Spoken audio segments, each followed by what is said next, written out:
Hello, Screen Junkies and movie fans. This is Marcus McGhee with your weekly movie news report, and I'd like to probably tell you how it might all tie in together in the future. So, we are going to start with Valiant Comics announcing their plans to start a comic book movie shared universe. You probably never heard of them, but they are popular. They're pretty much in the third, fourth, fifth position behind DC and Marvel with Image Comics and Boom Comics. I bring all them up because, hey, here's some new properties that can come to the book space and probably keep it fresh if people feel that they are getting the comic book fatigue, which I don't really think is a thing, but you never know. So also I mentioned Boom Studios. They actually already have some comics that tie into movie universes such as Planet of the Apes or Teenage Mutant Ninja Turtles. They also have their own line of original characters and stories. One of which I like is Incorruptible or Irredeemable, and I think those would make great two-parter or three-parter movies in and of themselves. Not necessarily, and they actually already function as a cross universe event in their comic stories.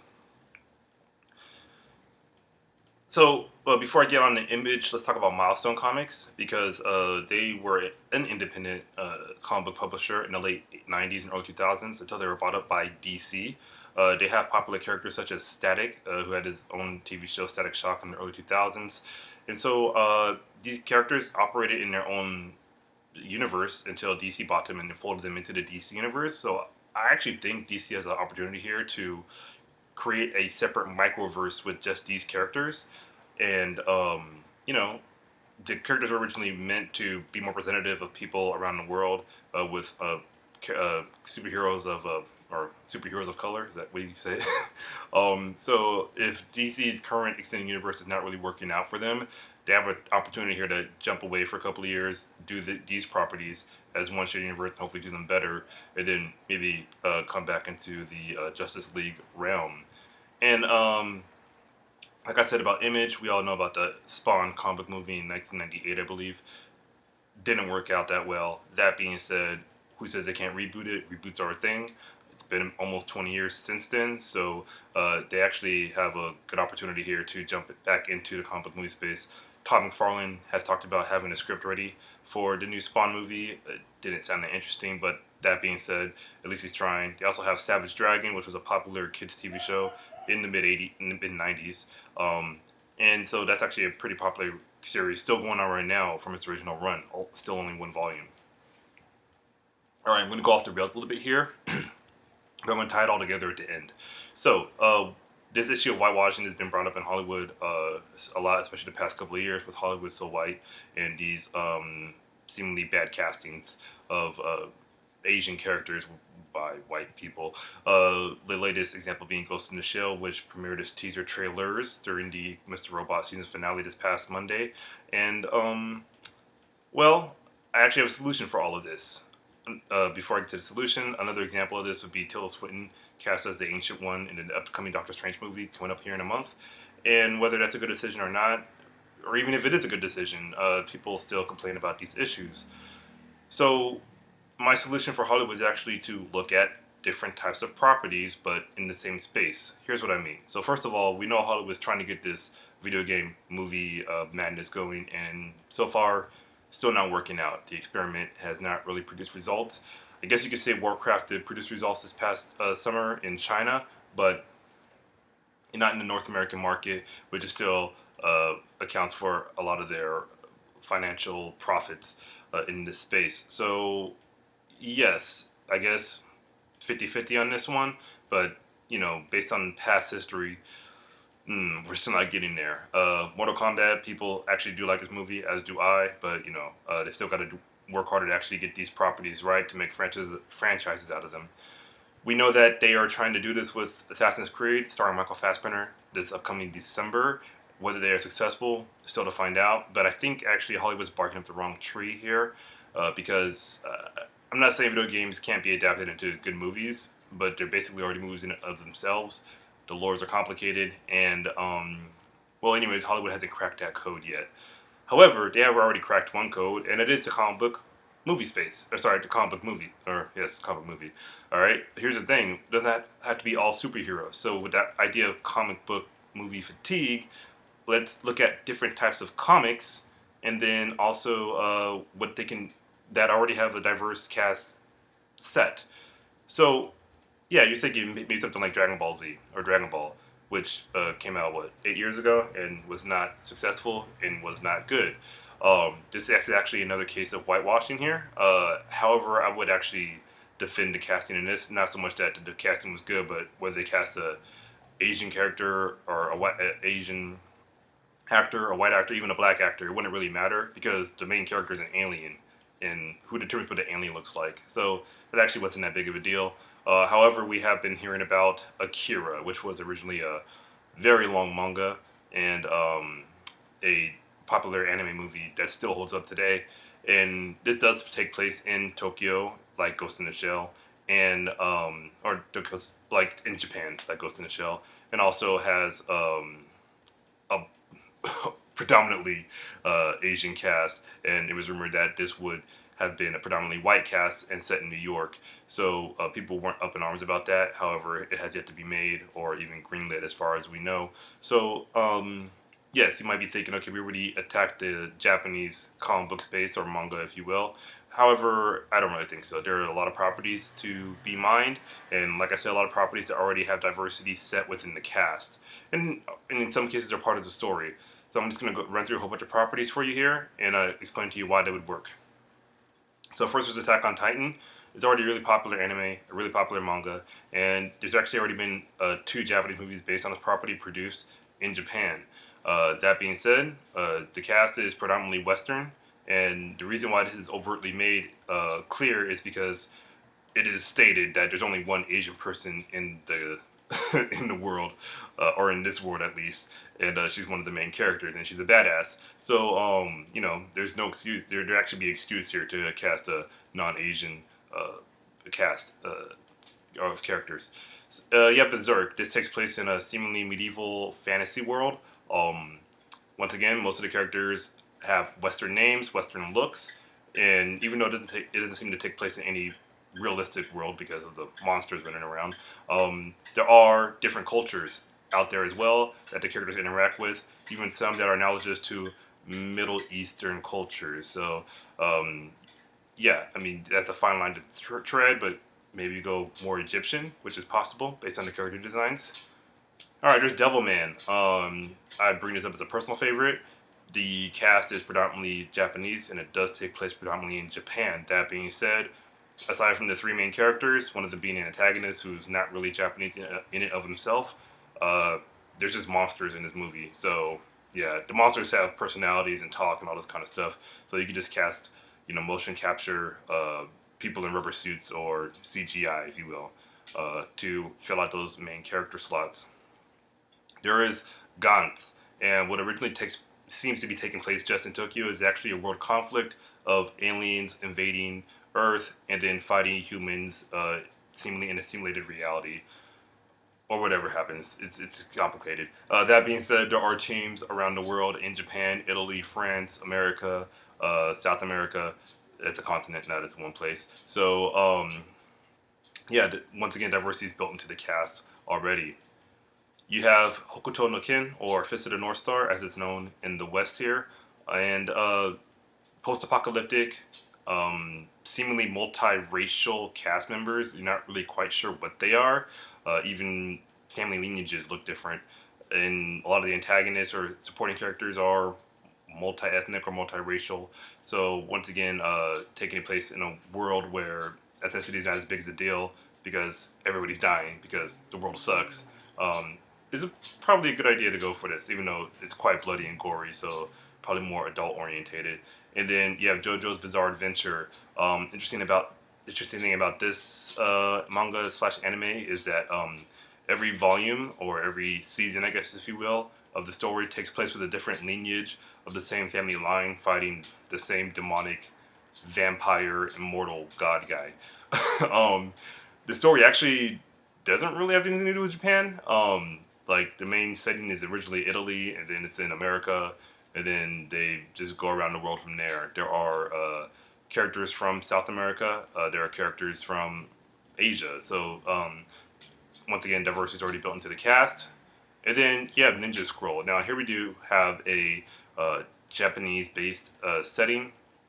and the main character is a samurai, as is the ninja chick he's trying to hook up with. So um, that is true. However, it takes place during an imperialist period in Japan, and so you do have those Western influences there.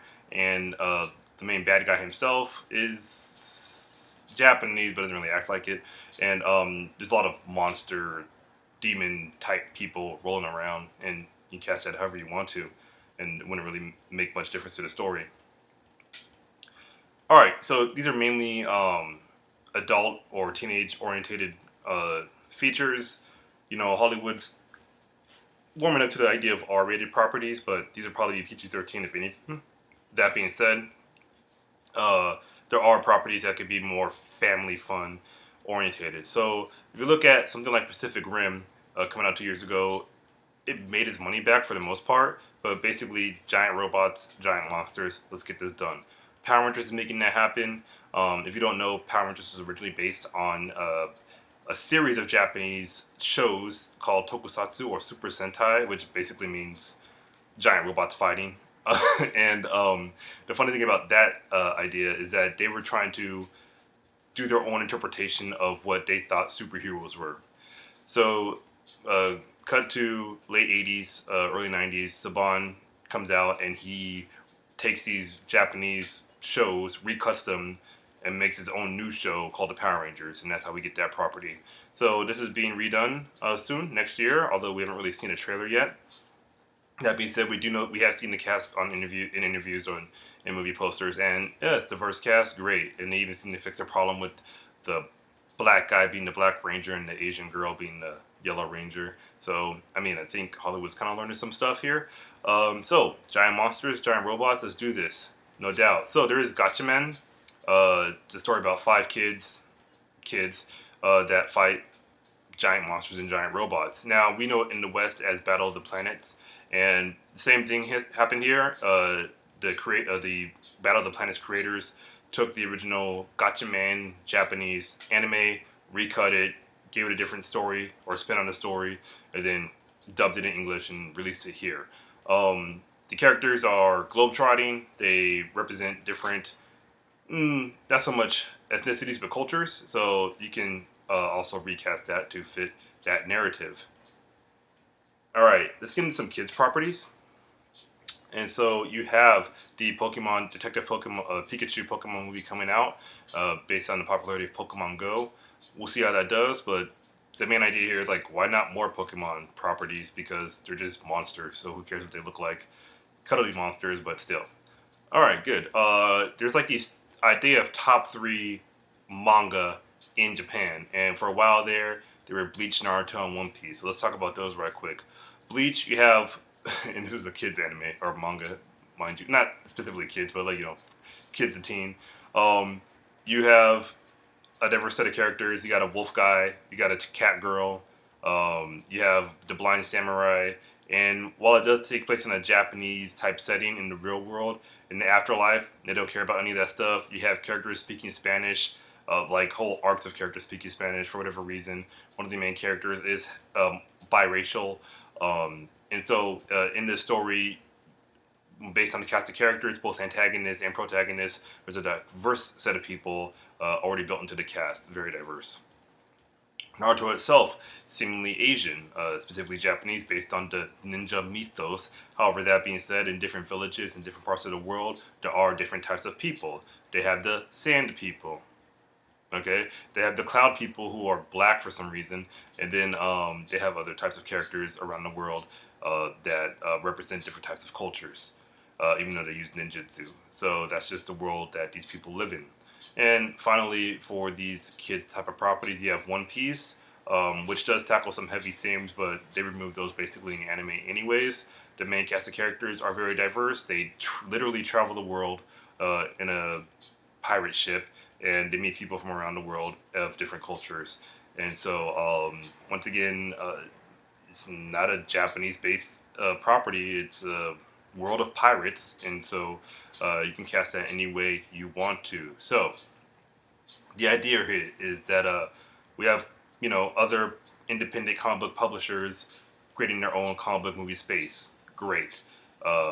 video game movies aren't really doing it. I'm not saying they won't ever do it, but we know that Hollywood is kind of cracked the code on comic book movies, and so why not mine more diverse Japanese properties that would actually hit all those angles, and if you want to, the four quadrants of moviegoers, and be more inclusive. Not saying you have to, but if you pick a property that is already diverse, written by Japanese people that really have no reason to do that in the first place, then that's a great opportunity to appeal to the wider world market in the first place. Because after China, what's next? South Asia or possibly Africa anytime in our lifetimes. So yes. All right, personal recommendations, right quick. Rurouni Kenshin. Yes, this is a Japanese story. It's a Japanese tale. Has samurais, all this kind of stuff. Right after the feudal era. And really, the only reason why I bring this up is because we have a lot of, not a lot of, but we do have our mainly black cast and mainly Latino cast types of movies. Hey, let's cast this one Asian, keeping it real. It's a good story. It's already been done in Japan with two movies, with a 2-movie series, but let's give it the Hollywood treatment, give it the money and attention it deserves. And yes, and there's some cross-cultural property issues in there too. Not issues, but like stories there. Like not just like Western versus Western or East, but like East versus East. Yes, and it's a very good story. I'm gonna give one peep to you if you don't know this. Highlander actually has a 4th movie, if you will, if you include the TV series.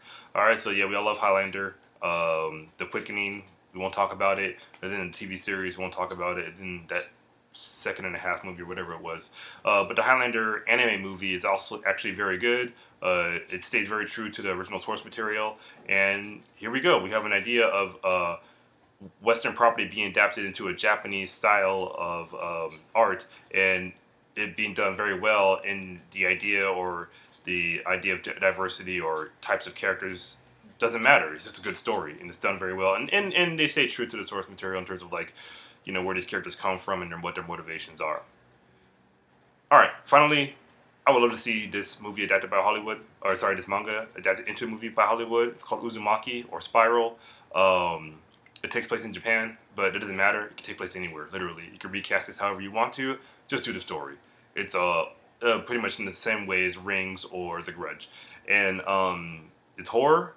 It's that very disturbing imagery, thriller aspects, psychological thriller aspects.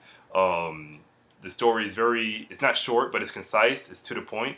It actually is a Japanese movie based on this property.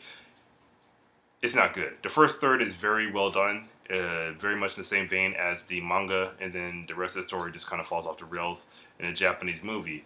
But do this. We deserve this. It would be a great property. One-shot movie. They could knock it out the park. Or even a trilogy if they were dedicated to doing it correctly. So there are my ideas. That's how I tie all the movie news into one big idea to get Hollywood on the right track in terms of adaptations. Yes, we want more original stories as well, but if we're going to start mining properties, do it right. All right, this is Marcus McGhee for you screen junkies and movie fans, and hopefully I'll see you later. Thank you. Bye.